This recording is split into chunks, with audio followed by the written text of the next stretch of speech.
Hi, Church. Hope you're well. So, in light of the recent killings of Ahmaud Arbery, Breonna Taylor, and George Floyd in America at the hands of the police, we thought it would be a good and topical discussion to talk about racism, not just in the US, but in the UK, and our experiences with it, also put in a Christian perspective. And especially as we're a multicultural church where there's Black people, Asian people, white people. Yeah, so we just thought we'd talk about it and hopefully it'll be informative, etc. So yeah, the first question I was going to ask everyone, what actually is racism? So like, how would you guys define racism? I think racism is when any race thinks they are superior to a different race and they act on their prejudice and discrimination towards them. I think it's as simple as that, or like, do you think there's like a I think there can be like many layers to racism, because racism isn't always straightforward. There's like subtle racism which is quite present in the UK. But, yeah. There are, like Maya said, there are different levels to it. So like what Maya described, I would say is like the essential like foundation of it, if that makes sense. And then things like, but then it becomes more systematic, which is things that like we've seen both in the UK and the US. So that kind of manifests itself in like official institutions, so like the police, healthcare services, judicial systems, all that kind of stuff. So it's the systematic oppression of a race, and that has kind of been proven to manifest into like the oppression of like Black and ethnic minority groups. So yeah, it's definitely an idea as well as like a systematic kind of system, I guess. Yeah, I was going to say that if I was to define racism in one word, I'd sum it up as pointless, because I believe that racism very often comes from people's fear.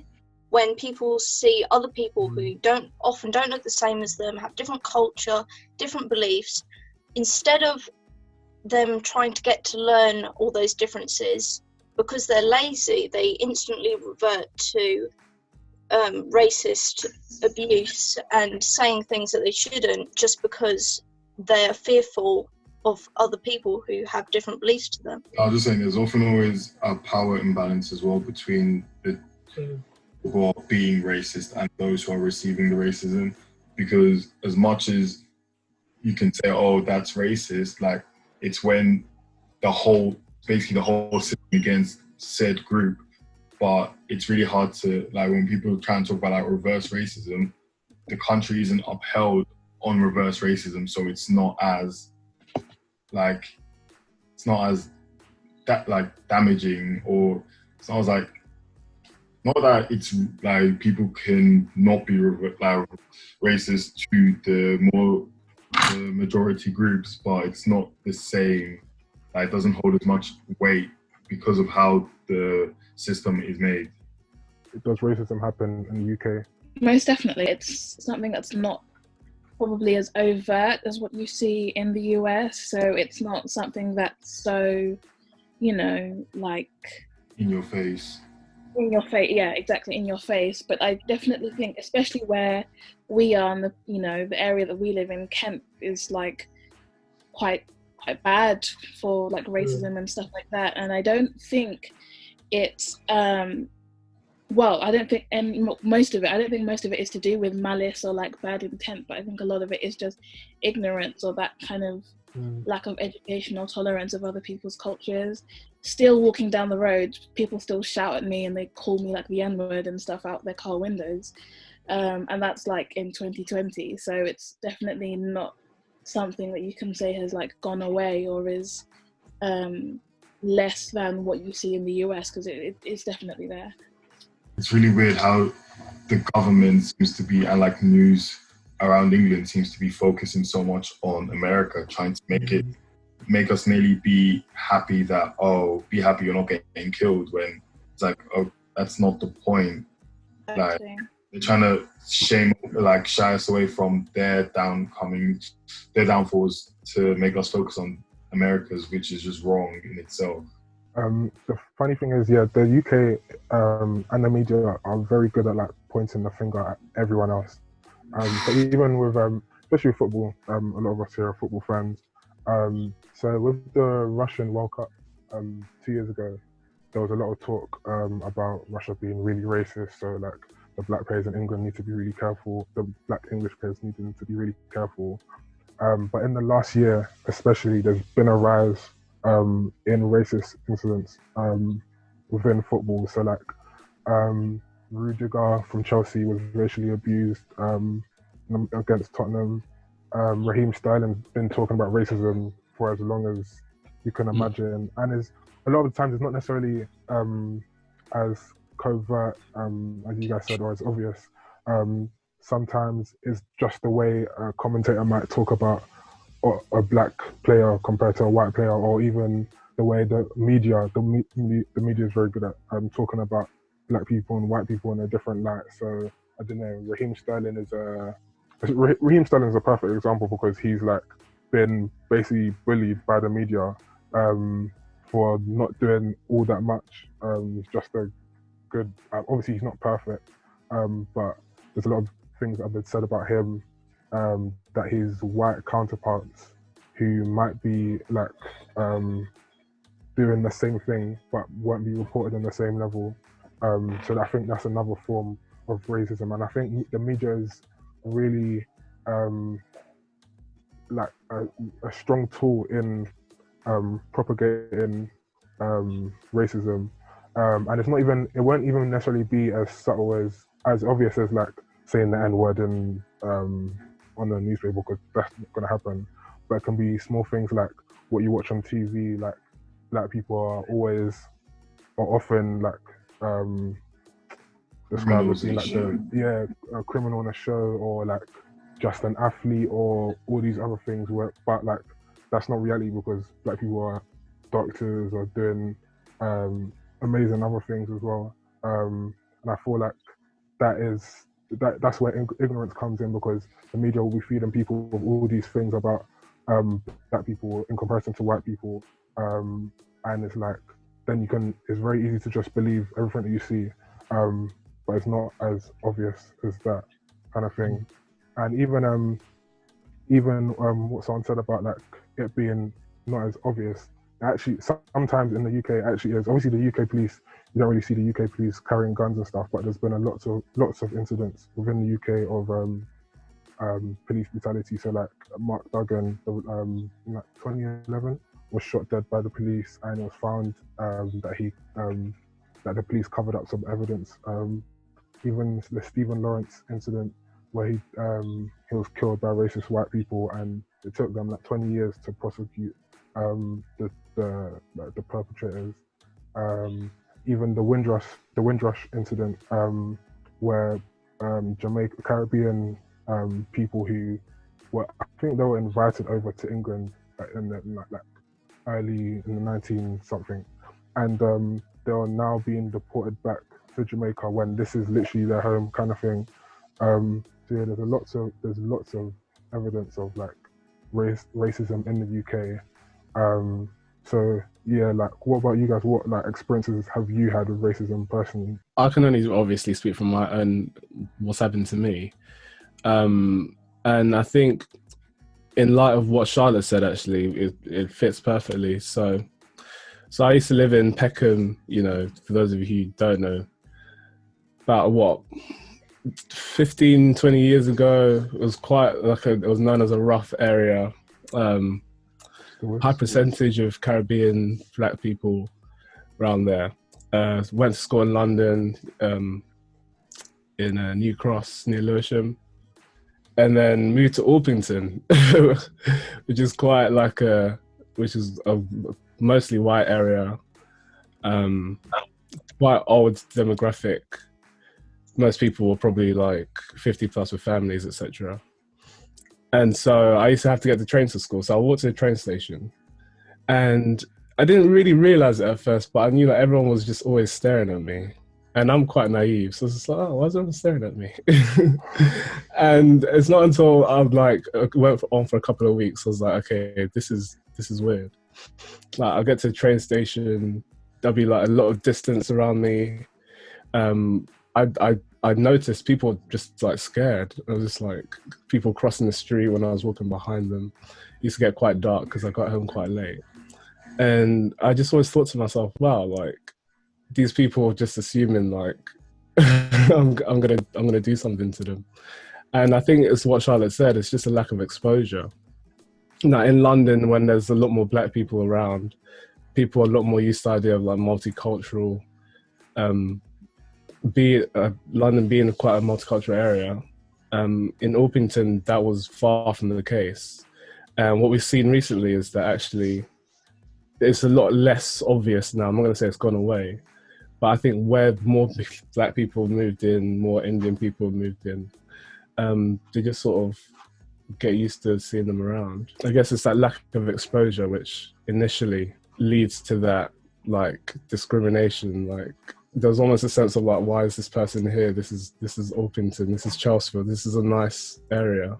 It's such a big thing, like it affects nearly like every aspect like of life. Like every day you just see someone treating you a little bit different because of your skin color. Like even from when you're young, you sign up for a football team, there could be like, 8, 9, 10 white people, 1 Black person. Like 9 times out of 10, that Black person will be put on the wing and told run, because straight away you're going to be assumed, because you're Black, you're fast, just run up and down the wing.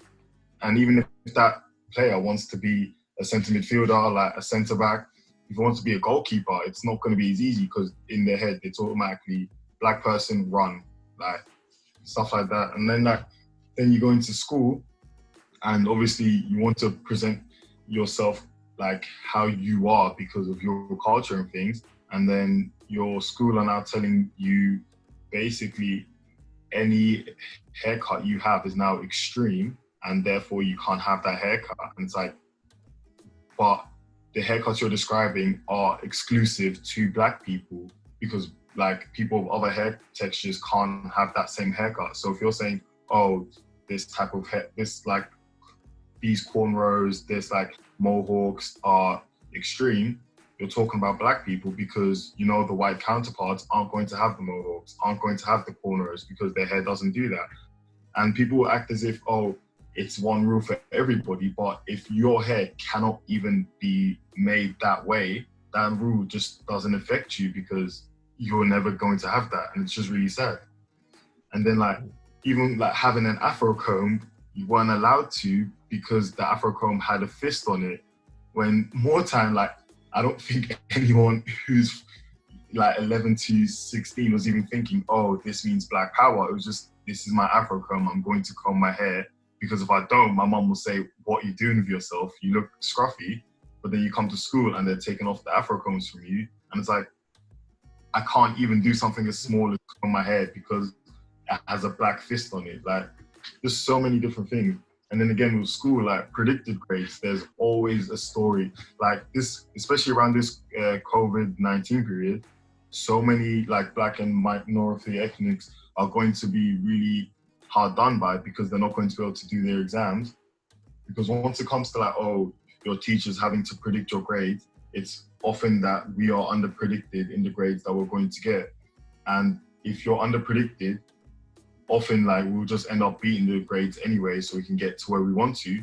But in a situation like this, where your teacher's predicting you a C and you can get an A, if that comes out and there's no exams, all you're getting is the C, and you won't be able to get into university.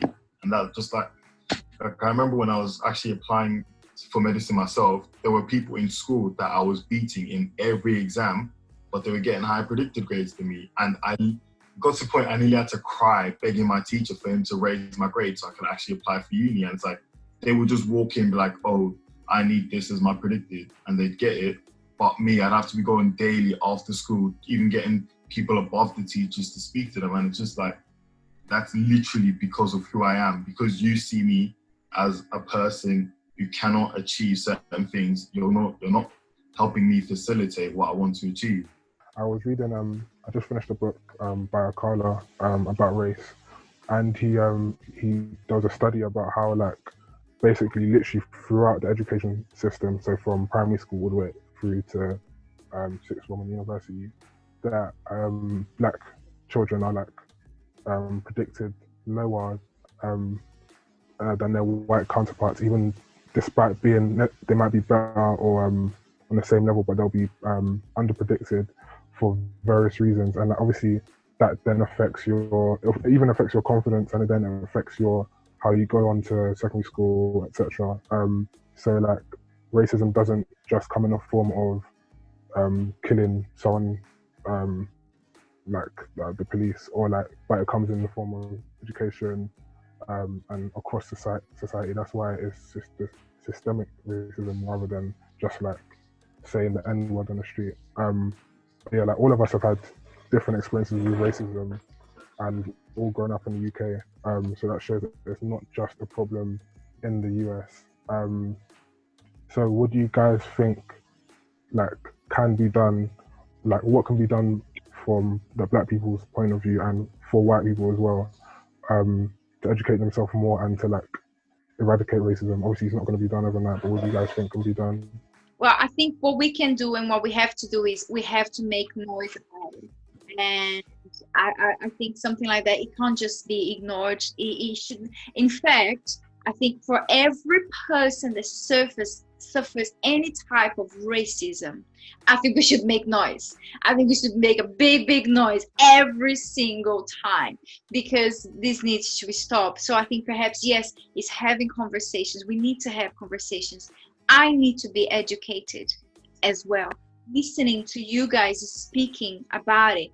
I've heard some of our young people sharing things, but hearing again and hearing from people that you're close to, because I'm more closer to you guys rather than some of our young people. I mean, it becomes more real. And so I need educating as well. I need awareness. And I'm always asking Jono as well, saying, guys, if I said something that was being sensitive, if I came across in the wrong way, you have to tell me, because I think we all need educating. It's pure ignorance, and I know perhaps sometimes I am ignorant as well. So I think what we can do is, yes, educating ourselves and being open, having these awkward conversations, and yes, let's make noise about it. Let's make noise, because if Jono said something very interesting, and I absolutely agree with him.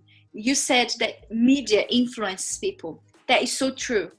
If one reporter say a rubbish thing on TV, a person who is quite ignorant is going to think, yeah, he's right. I'm going to treat black people bad then. I mean, so therefore, human beings, we are very easily influenced. So if this reporter can influence people, we can too. And I think when we get together and we speak up and we make noise, I really believe we're going to be influencing people and helping them to think, yeah, perhaps I'm on the wrong side here. And so I think making noise is so important. I'm so proud of you guys. I really honor you for it. And we will make noise with you guys, because I believe we are one. The Bible says there's no difference between Greek or Jews. There's no difference between black and white in a sense to Christ. Yes, we are different, and that's beautiful. And we have to celebrate that and not oppress it, but celebrate it. But in Christ, we are one. We are together in this. Off the back of that, what do you guys think that the Black Lives Matter movement embodies? What's the meaning of it? For me, I think it's just bringing awareness to things that have been swept under the carpet, and so because a lot of these things get overlooked, or they kind of just get diluted almost by the media. So like Marina said, a lot of what the media says is kind of almost whitewashed, or they don't show the whole truth. And so for me, Black Lives Matter is showing the whole truth and bringing people to awareness of everything that's been going on, and just emphasizing the focus, because while obviously in retaliation to this whole Black Lives Matter thing, there's been the All Lives Matter trend. And while I can understand the sentiment behind it, because obviously all lives do matter. It's all about equality. That's their whole thing, promoting equality for everyone.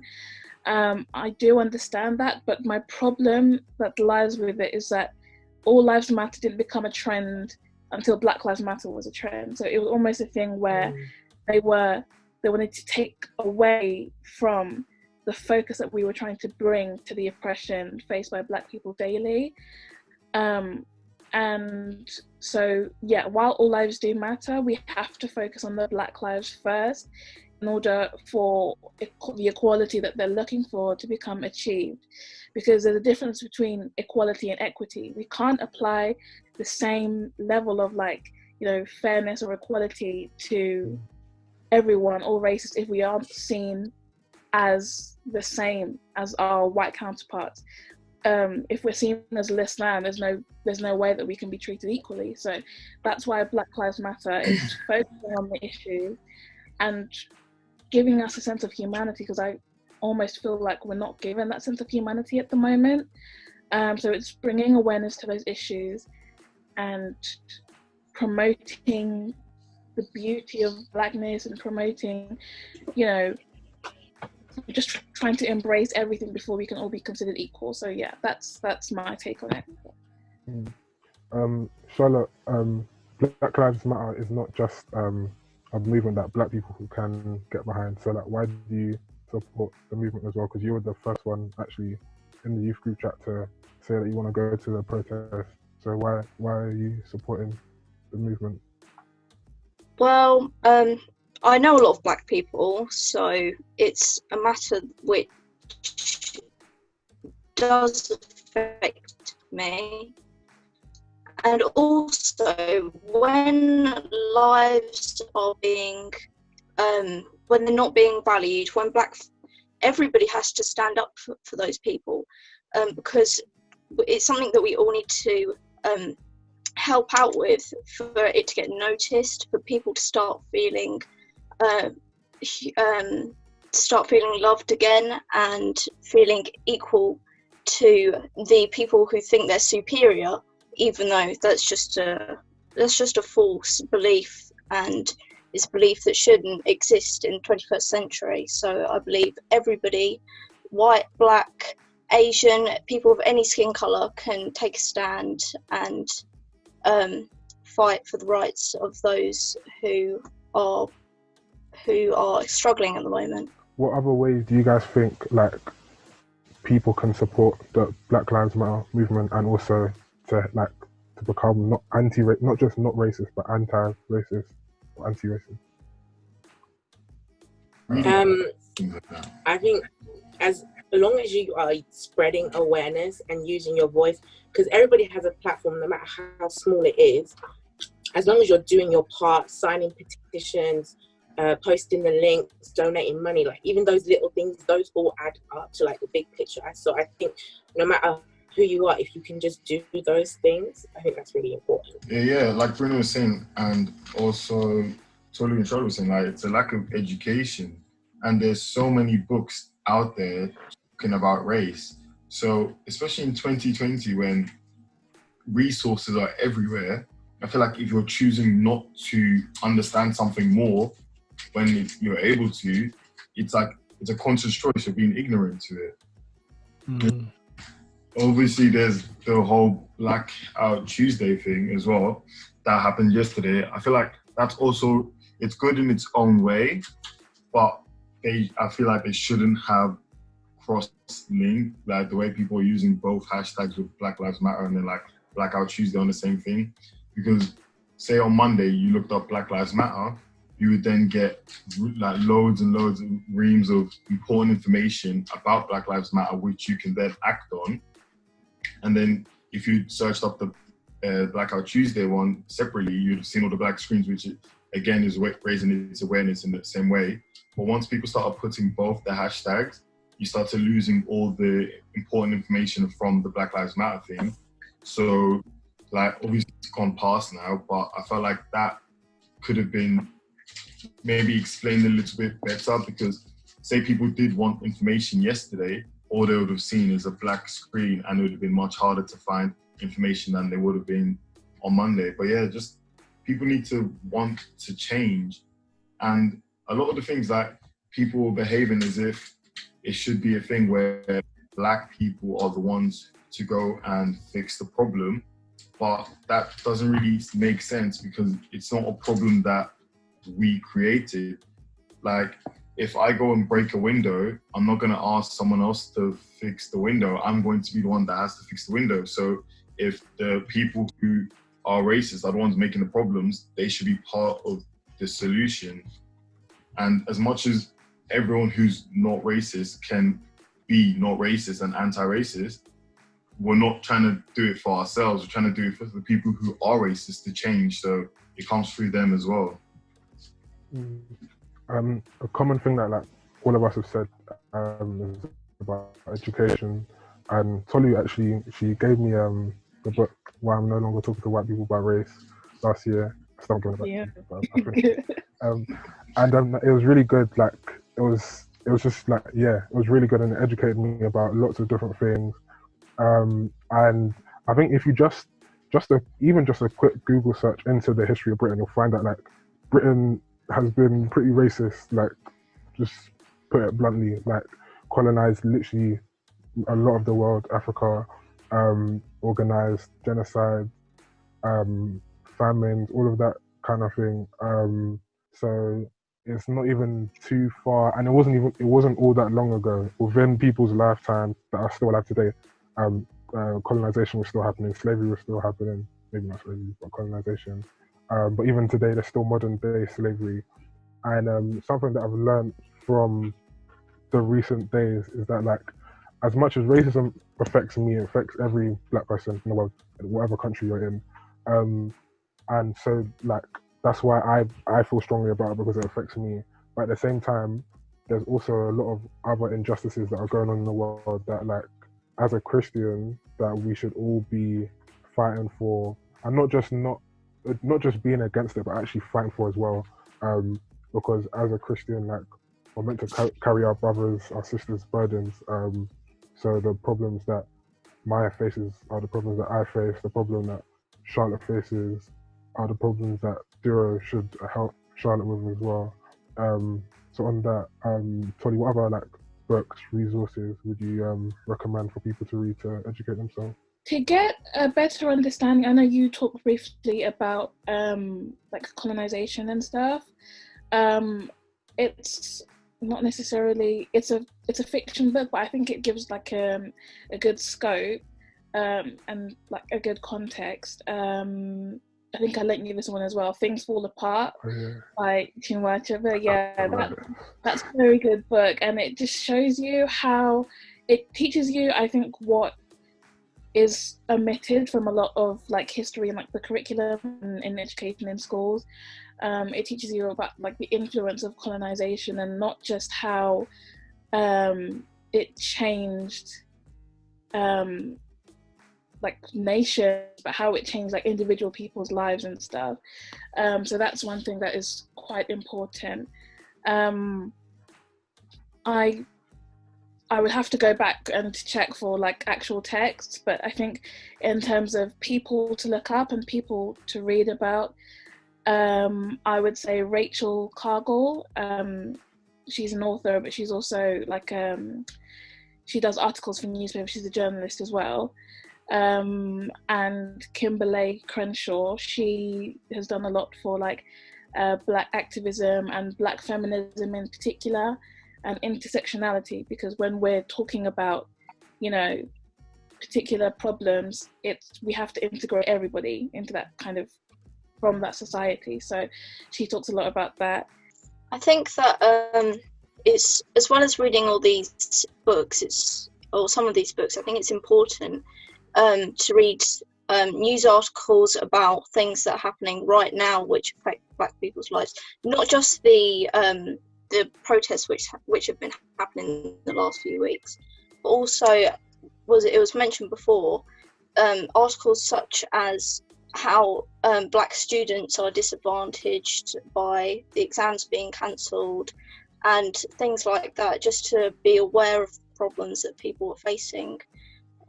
And also articles on problems that migrants face and things like that. I think it's very important to be aware of the stuff that's happening now.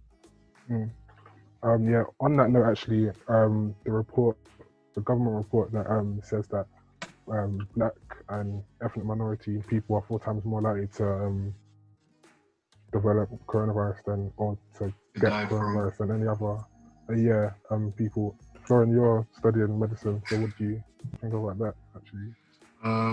Well, yeah, so as reported, black and minority ethnics are much more likely to actually die from coronavirus than their white counterparts.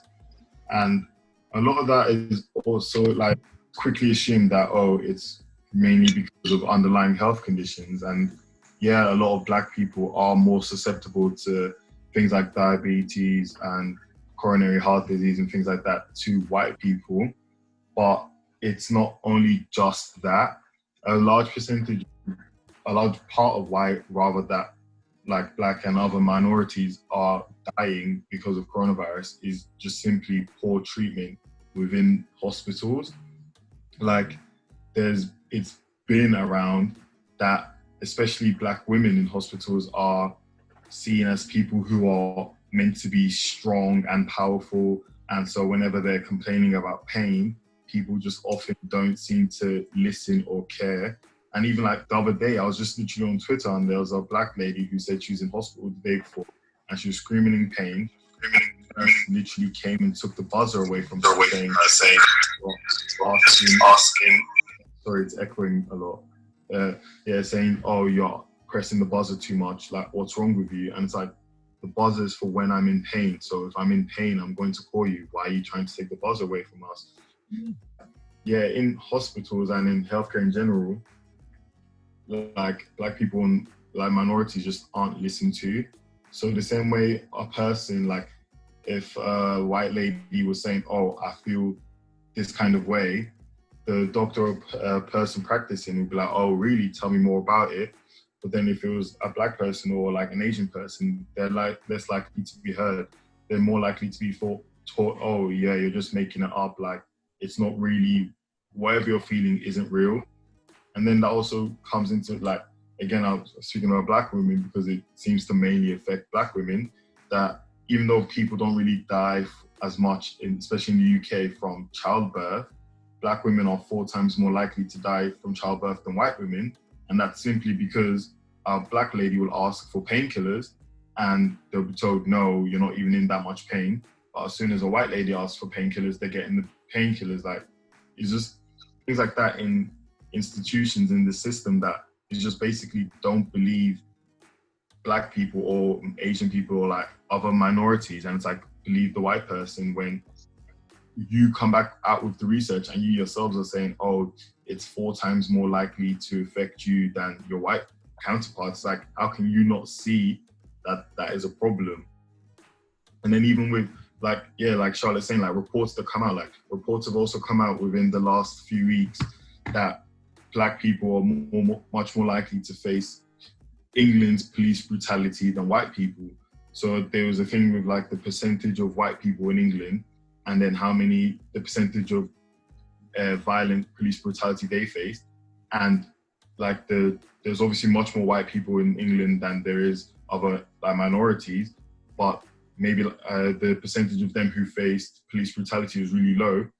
But then when it came to black people, it was 4 or 5 times more likely that the black person was going to either be tased or to have brute force on them when they're being arrested. And it's all these things are so easily available to you. Literally, if you just go onto BBC or even Sky News and just type in black, there's so much information you can find out about how every system just seems to not want us to progress. Just to add on to Florian's point there about healthcare and stuff, and obviously the report that's come out about how, BME people are 4 times more likely to die from coronavirus.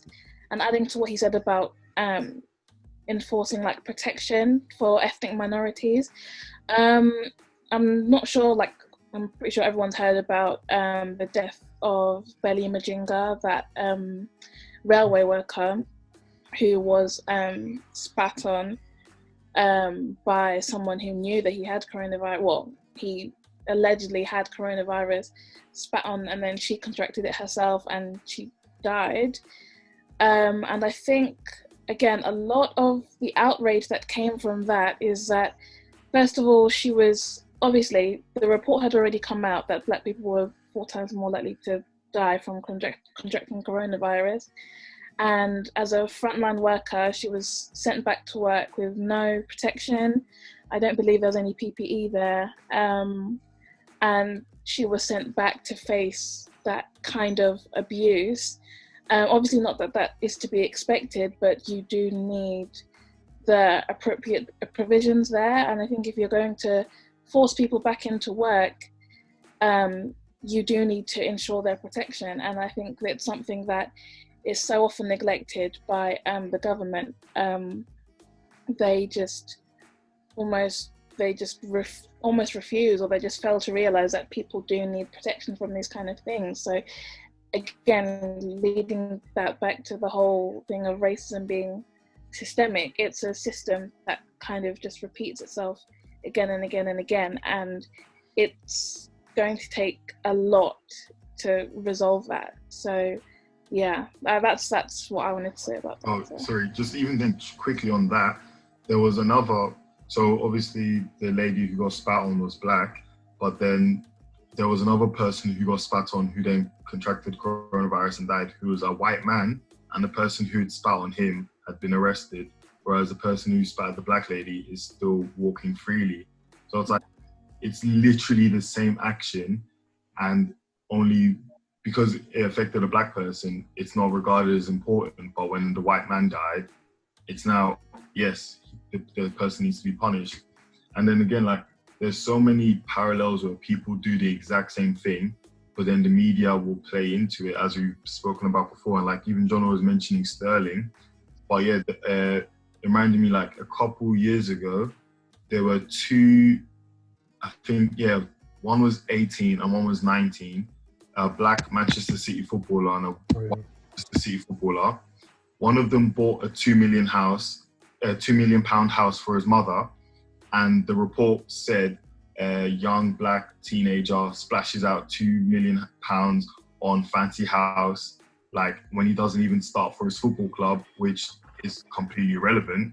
But then it's actually like, it's nearly funny how like less than 6 months later, a white person from the same team bought a £2 million house for his family, and it said humble young boy from whatever area buys £2 million house for his family after working hard to earn his money. And it's like, they play for this same club with the same money, but when one person spends his money, it's now being flashy and, oh my God, he doesn't even start, so why is he happy? But when the white person does it for his family, it's, wow, he's so humble, he's so caring. And it's like, they're literally months apart. So just, there's so much going on. Yeah. Yeah, so these are like all like valid examples of racism that are happening in the UK, not just in the US. So Maya, can I ask a question? Yeah, go on. What do you guys think that the church's role should be in this, and like what responsibility should they take on? I don't think no one has the answer to racism. If we did, we would have solved it 400 years ago. But is the church's it's a good question actually. The church's responsibility to, even if it was just a church, just white people, it would still be the church's responsibility to help those around them. But given that there's a lot of Black people within the church, working for the church, etc., it is the church's responsibility to seek ways to help, donate to foundations like Black Lives Matter UK, educate themselves. Obviously, like I said, no one has the answer, so it's like difficult to say exactly what the church should do. But there should also be some reflection, self-reflection about like, what can I as a white person do to change the way I think, or if I need to change the way I think, etc. Yeah, as you said, racism is not just gonna go away. But I think, like I said before, it's all about like exposure. It's all about, for example, like I can use myself and Bruna as an example because like we're really close, and obviously racist hasn't been an issue in that. And I think that some of the, I wouldn't say, maybe partially why we experience this is because there isn't that interconnectedness, I can say maybe. So I can actually, let me use my mum for an example. So she's been doing this diversity course online. And one of her assignments was to find someone who's like really unlike her. And they had these questions that ask, blah, blah, blah. They had a conversation.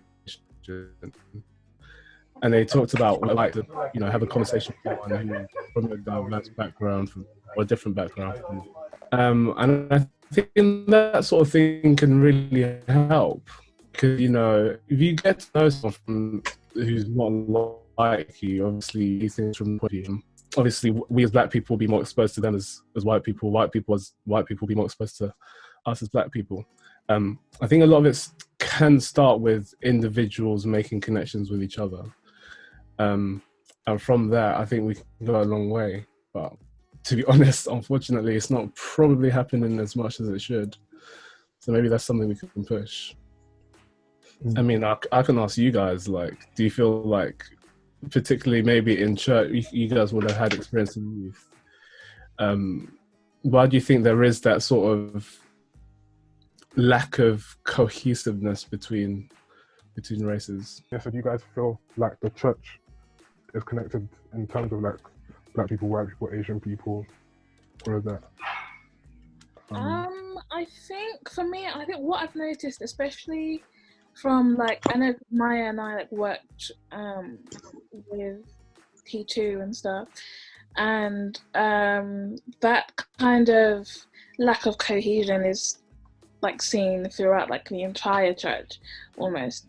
So, and I think the main thing is because I don't think it's any animosity or anything. I think it's just that they find people that they share similar values with, similar culture, all that kind of stuff.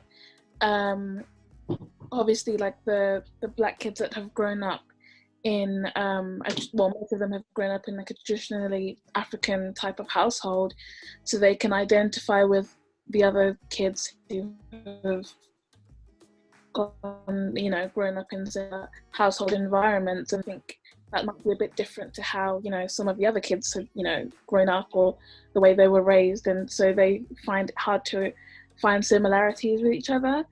And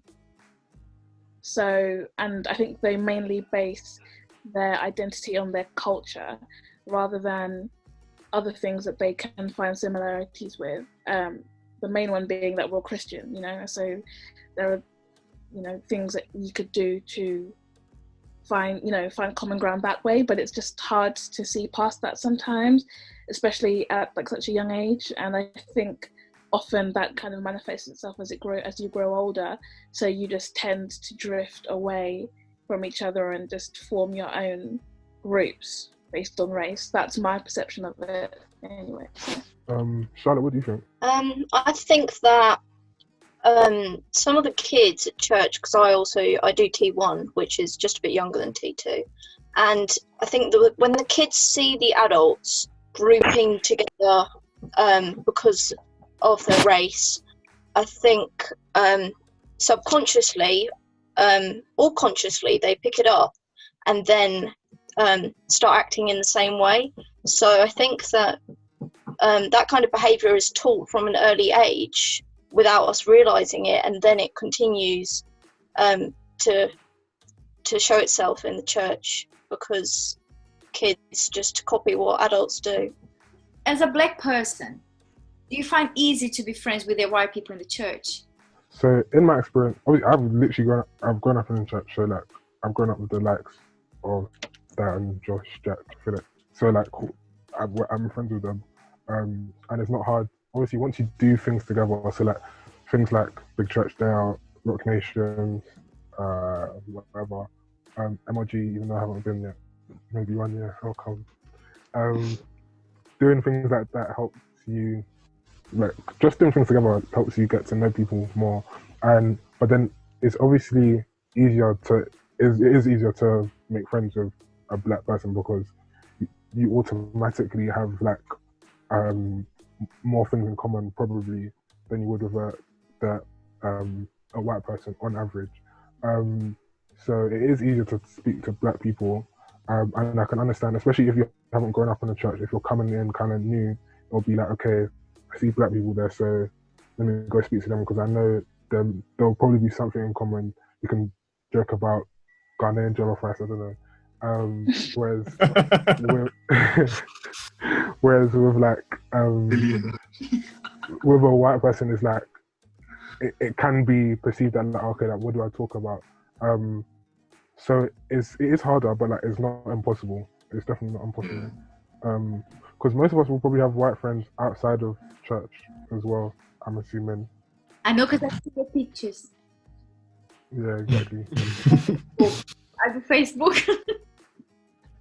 I will never forget in Rock Nations, Philip basically until to this day he adores Florian because somebody really maybe you don't know this, so somebody was speaking on Philip and Florian stood up for him. And Philip couldn't believe it. And you know what? Florian could easily have ignored that. He's like, well, it's not my people anyway. It's not my color anyway. It's not my problem, whatever. Actually, no, he stood up for it. And I think things like that change the game. It's a game changer with relationships, with influence, with how, like Tolu said, it's true. It's Charlotte said it's taught. It's something that you teach. It's a game changer when you see somebody standing up for yourself that actually has nothing to do with your problem, but standing up for yourself. And I'll never forget that. To me, it was so powerful and so beautiful that somebody totally different would stand up for somebody who wasn't expecting at all. What do you actually would you like to see a white person doing? I think it's as simple as you're white and you know someone who is racist, call them out on it. So if you see another white person saying something about people who aren't white, like, that's not right. It's simple like that. Like, of course, it's awkward to have conversations when you're telling someone what they're doing is wrong, but that's like the most easy thing to do. Like, it's the most basic thing one can do. So if a white person is being racist to a black person and I try and tell them, oh, that's racist, that racist person is going to be like, oh, it's just a black person speaking. So immediately, whatever I have to say doesn't mean anything. But if they're racist towards black people and it's a white person saying, oh, yeah, what you're doing is not right, since they're not racist to white people, they're more likely to think, oh, maybe I shouldn't have done that. Like, their opinion, even though it shouldn't be more important because it's a white person, for that racist person, their opinion will be more important. And so a change is more likely to happen. I think just adding on to that point, because I don't really want to get into like the whole concept of like white privilege, because that's like another discussion completely. But I think the main thing to take from that is just using your platform, using you as like a white person, like Florian said, to kind of stand up and stand against your or stand for your black counterparts rather, and especially because things that are racist, you know, and things that people of color go through, that to us are racist, but white people might not necessarily see it as racist. I think it's important for white people to educate themselves. That's something. It's educate themselves so that they can tell parts that, look, this is something that you might not see as racist, but the fact of the matter is that it is racist, and it's something that needs to be changed. And I think it's just using your advantage. And it's unfortunate that it is an advantage because, you know, like has already been discussed, we should all be equal, but using the advantage that has been given to you as a white person to kind of to fight for your black counterparts who can't do it for themselves to the same extent, if that makes sense. So yeah. Maya, what do you think? As long as you as like a white person use your voice just to stand up for your counterparts, I think that's like the least you could do. And if you know that you have like connections and like maybe like speaking to like your local MP and stuff like that, I think there's also hopefully we can like put links, and I don't know where this is going, but if you put links in like the in the post for this, we can put links to like to donate to funds or foundations, petitions to sign, all these, they seem like small things, but every little helps, I guess. And even having like this kind of conversation, or speaking to your black friends or whatever, and your fellow white people, your family members, etc., about racism, because I feel like that's like the first step in things changing. Like you can't change something if you don't know whether it's a problem or not. So yeah, that's that as well. In terms of like a Christian kind of point of view, seeing as we're all Christian, what like in the Bible, are there any references about racism or injustice in general that you guys like or want to bring up? Proverbs 31, verses 8 and 9 says, "Open your mouth for the speechless in the cause of all who are appointed to die." This is New King James Version. "Open your mouth, judge righteously, and plead the cause of the poor and needy." So again, that's for my interpretation, it's about using your voice to plead for those who are voiceless, to fight for those who are voiceless. And it's not just about white privilege. I think we all have the privilege as people who live in like Western societies. We have access to technology, we have access to resources, we have access to social media, and we have the choice to engage or disengage. And so we need to make the active decision to engage and fight for people who aren't able to fight for themselves or don't have the resources to give themselves a voice, for example. So that's the main thing that I want. So we all have an advantage and we all have a privilege in that kind of sense. So we need to use it to fight for people who don't have the same opportunities as us. So. Isaiah 1:17, it says, "Learn to do good, seek justice, correct oppression, bring justice to the fatherless, lead the widow's cause." And that's just for like, regardless of what race you are, it just basically just says correct oppression, and everyone can correct oppression and everyone can seek justice. Like, it's not, yes, right now we're talking about Black Lives Mattering, but then we should also, like, eventually should be looking to correct oppression in other countries, like, and different things that are ongoing. So yeah, it's just like, as a Christian, this is stuff we should be doing, not just for ourselves or people we know, but we should be fighting for justice and trying to correct oppression in every corner of the world.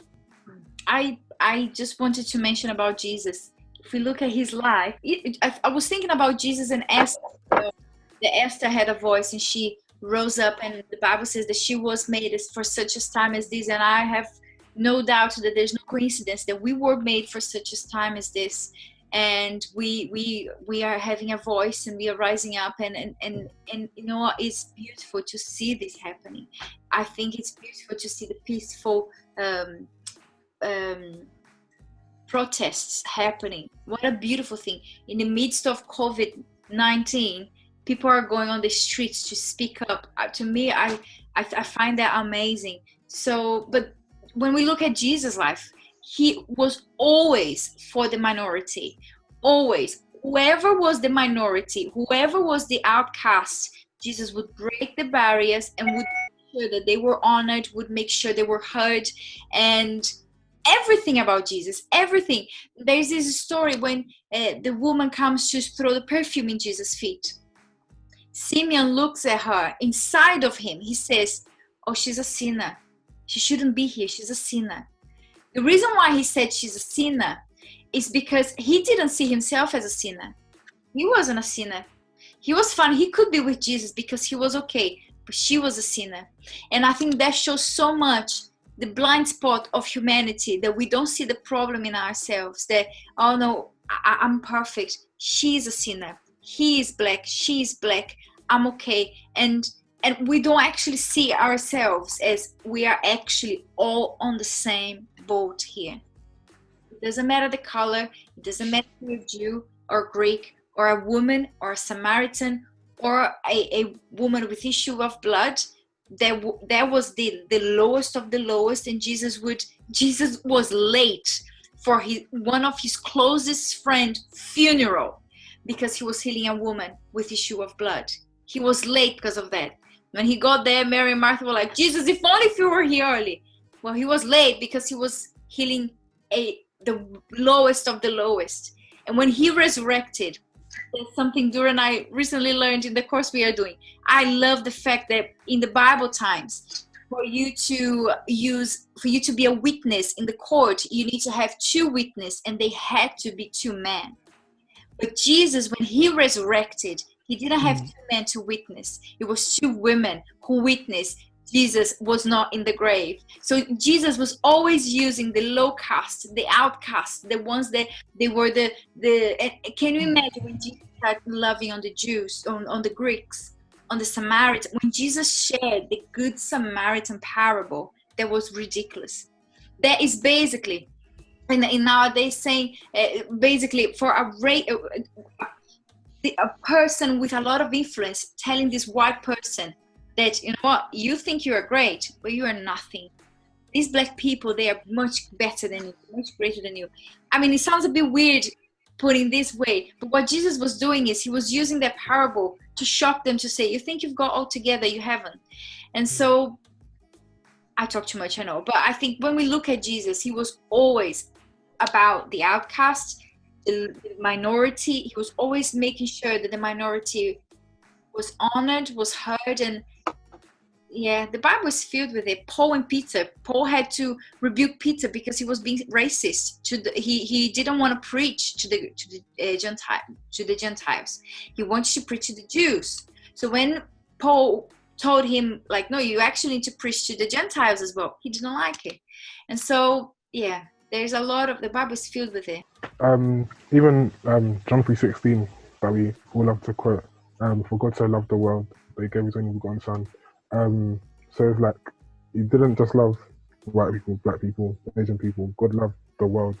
And it also says that, like, the greatest commandment for us as Christians is to love God then love our neighbours as we love ourselves.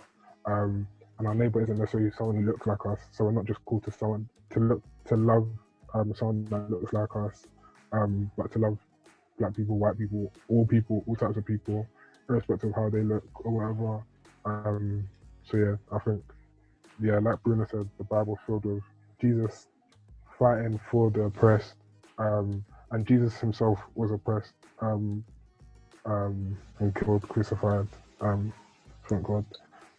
So yeah, thank you everyone for listening. I hope you are informed, and you've learned something about racism, and hope that this is a step in the right direction where we can all learn more and learn to love each other more, black, white, Asian, female, male. Yeah, hope you have a good day, and I hope you enjoy the rest of the service, or yeah, if this is the end of the service. Bye. Bye. Bye.